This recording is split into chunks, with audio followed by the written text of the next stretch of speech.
just how much of a lottery the private rental sector is. So as a tenant, you when you're looking for a home, you're taking a gamble on whoever owns that property.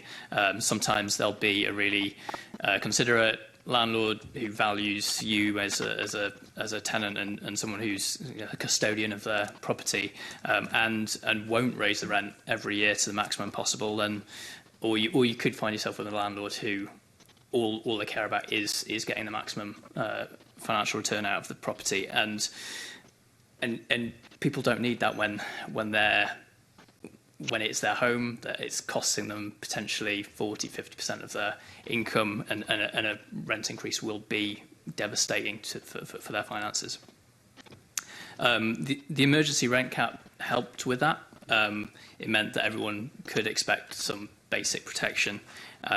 Clearly, that was an emergency piece of legislation. We need a more sustainable sort of long-term replacement for that, and the bill's really helpful in doing that and setting out the terms in which we can introduce regulation in certain areas.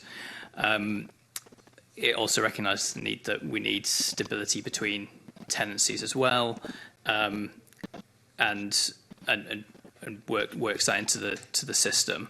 In terms of what the outcome will be in terms of stability, there is a lot of detail that we will have to wait for in terms of regulations. The discretion of the minister will be important as well.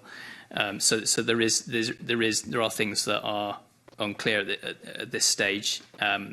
What we'd like to see is there clearly needs to be a metric of capping rent increases that reflects affordability, what tenants can actually afford. What we'd like to see is no rent increases that are higher than the rate of wage growth or consumer price inflation, which is are both sort of reasonable measures of what tenants can afford.